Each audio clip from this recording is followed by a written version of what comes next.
السلام علیکم، میں ہوں آپ کی سیلف ٹاکر بشرا۔ آج کا موضوع جو میں لے کے آئی ہوں بہت دلخراش ہے، دلوں کو بہت دکھ دینے والا موضوع ہے، لیکن ہمیں اس پر بات کرنی پڑے گی اور کرنی چاہیے۔ اور پوری قوم تو سراپا احتجاج بنی ہوئی ہے، پورے عالم اسلام جو ہے سراپا احتجاج بنے ہوئے ہیں۔ میں آپ سمجھ گئے ہوں گے میں یہ واقعہ تازہ ترین افسوس واقعہ جو کہ سوڈان کے دارالحکومت اسٹاک ہوم میں اسلامی تہوار عید الاضحیٰ کے موقع پر ہوا۔ مسجد کے سامنے یہ حرکت کی گئی۔ اس کی منظوری باضابطہ طور پہ عدالت سے حاصل کی گئی تھی اور سوڈان کی سرکار نے بھی اس کی اجازت دی تھی، اور ان کو تحفظ دینے کے لیے پولیس بھی موجود تھی۔ عالم مسلمان جانتے ہیں کہ قرآن شریف اللہ تعالیٰ کی طرف سے آخری ہدایت نامہ ہے، جو کہ ہمارے پیارے نبی حضرت محمد مصطفیٰ صلی اللہ علیہ وآلہ وسلم پر نازل ہوا۔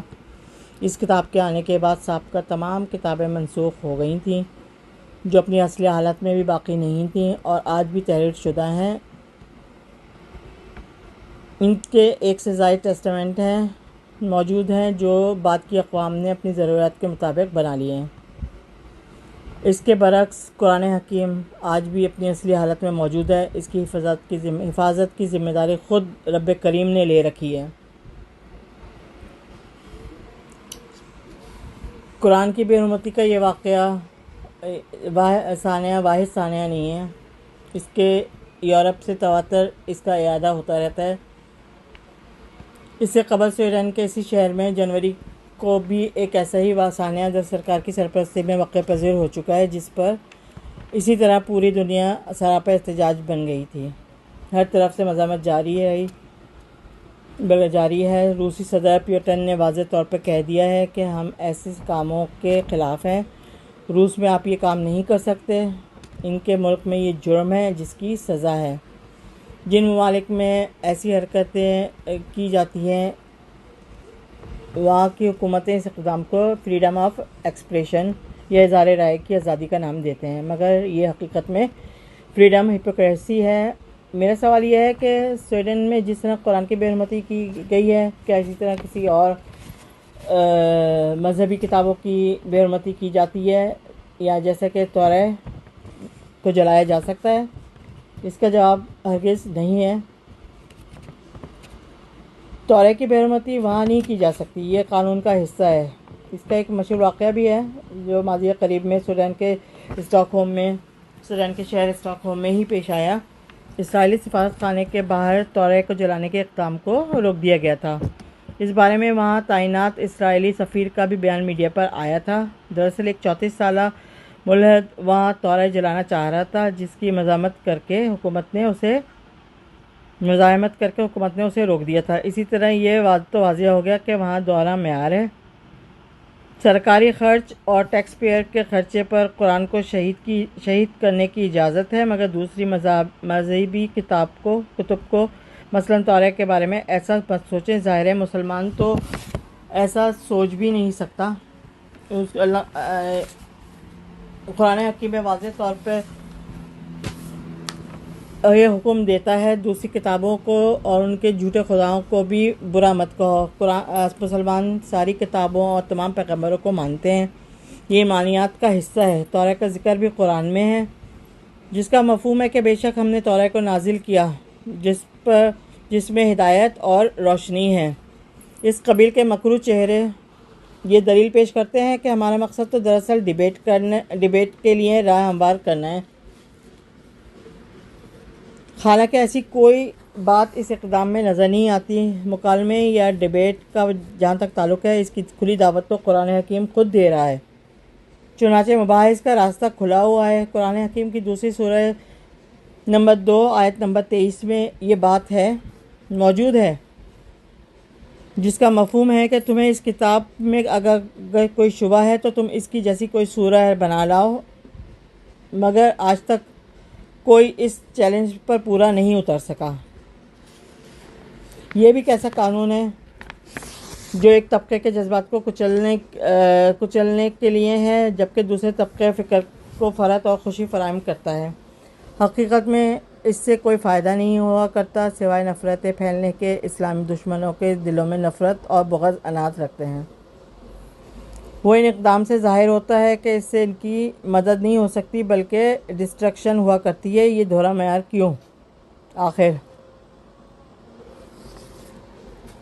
ذرا یہ تو دیکھیے کہ سوڈان میں بادشاہ کی بے عزتی پر 2 سال کی قید کی سزا مقرر ہے، اس لیے کوئی کنگ کی بے حرمتی کا سوچ بھی نہیں سکتا۔ گویا وہاں پر کنگ ہمیشہ رائے راست پر سمجھا جاتا ہے۔ فرانس میں حضور اکرم صلی اللہ علیہ وسلم کی شان میں گستاخیوں کا سلسلہ طویل عرصے سے جاری ہے۔ چارلی ہبڈو کارٹون بناتا رہتا ہے۔ یہ ایک اخبار ہے جو اکثر و بیشتر حضور اکرم صلی اللہ علیہ وسلم کے کارٹون بناتا رہتا ہے، جس پر ایک شخص نے اخبار کے دفتر میں گھس کر 12 افراد کو موقع پر ہی فائرنگ کر کے ہلاک کر دیا تھا۔ یہ سب تو ہے، مگر وہاں ہولوکاسٹ جو یہودیوں اور ہٹلر سے متعلق تاریخی واقعہ ہے، اس پر بات نہیں کی جا سکتی۔ اس کے متعلق منفی بات کرنے پر 1 سال کی سزا مقرر ہے۔ ڈنمارک میں فلیگ جلانے کی بے حرمتی پر 2 سال کی قید کی سزا ہے، جبکہ جرمنی میں جھنڈے کی بے عزتی کرنے پر 3 سال قید کی سزا دی جاتی ہے۔ فرانس میں اس عمل میں سزا 6 ماہ قید ہے، اینڈ وائس ورسا۔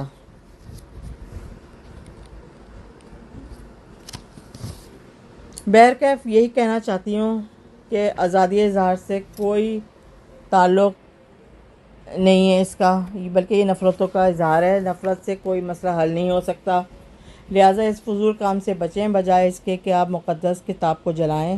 اس سے بہتر ہے کہ آپ اسے پڑھ کر دیکھیں۔ ان سب میں آخر ہے کیا؟ آپ لوگوں کو کبھی جلانے والوں کو جو بے حرمتی کرتے ہیں، ان لوگوں کو کبھی انہوں نے کبھی یہ تجسس نہیں ہوا ان کو کہ مسلمان کیوں اس کتاب کو مانتے ہیں، مسلمانوں کے فالوورز مسلمان اتنی زیادہ تعداد میں کیوں ہیں اور کیوں اپنی جان کو قربان کر دیتے ہیں اس پر؟ کبھی ان کے دلوں میں یہ تجسس پیدا نہیں ہوا؟ تو اس کا بہترین حل یہ ہے کہ آپ اس کتاب کو پڑھ کر دیکھیں، اس کا ترجمہ پڑھیں۔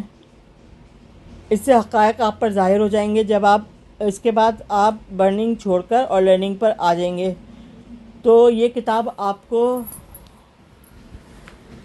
اور آپ کی زندگیوں کو بدل سکتا ہے۔ حضرت عمر فاروق، اس کا ایک واقعہ حضور اکرم صلی اللہ علیہ وسلم کی زندگی کے حوالے سے ہے، جو کہ حضرت عمر فاروق رضی اللہ تعالیٰ عنہ کا واقعہ ان سب میں ایک ہے۔ وہ اسلام اور حضور اکرم صلی اللہ علیہ وسلم کے سخت ترین مخالفین میں سے ہوا کرتے تھے، لیکن جب قرآن کو سنا اور پڑھا تو ان کی دنیا ہی بدل گئی۔ یہ کتاب محبتوں کا سبق سکھاتی ہے، نفرتوں کا مگر نہ کہ نفرتوں کا۔ آپ اسے پڑھیں، سمجھیں، پھر یہ بات بھی سمجھنے لگیں گے کہ آپ کب سے قرآن کو جلاتے چلے آ رہے ہیں، مگر اس سے کوئی فرق نہیں پڑتا سوائے ہمارے جذبات مجروح ہونے کے۔ سوال یہ ہے کہ اگر آپ ساری دنیا کے قرآنی نسخے جمع کر کے انہیں شہید بھی کر دیں تو اس کیا ہوگا؟ کچھ بھی نہیں ہوگا۔ کیا دنیا سے قرآن کا وجود ختم ہو جائے گا؟ ہرگز نہیں۔ یہ لاکھوں کروڑوں سینوں میں محفوظ ہے، اپنے پورے لفظوں، حرکات و سکنات کے ساتھ۔ چھوٹے چھوٹے بچے اس کے حافظ ہیں۔ یہ دنیا میں سب سے زیادہ پڑھی جانے والی کتاب ہے، اسے دلوں سے آپ کیسے نکال سکیں گے؟ نہیں، ہرگز نہیں۔ ایسا کوئی بھی نہیں کر سکتا، نہ کسی میں اتنی جرأت ہے ایسا کر سکے۔ آج تک کے لیے اتنا ہی کافی ہے۔ بہت دکھی دل کے ساتھ آپ لوگوں سے اجازت چاہتی ہوں۔ امید ہے کہ آپ میرے اس کانٹینٹ کو پسند کریں گے اور اس کو شیئر اور لائک کریں گے، سبسکرائب کریں گے۔ آپ کا بہت بہت شکریہ۔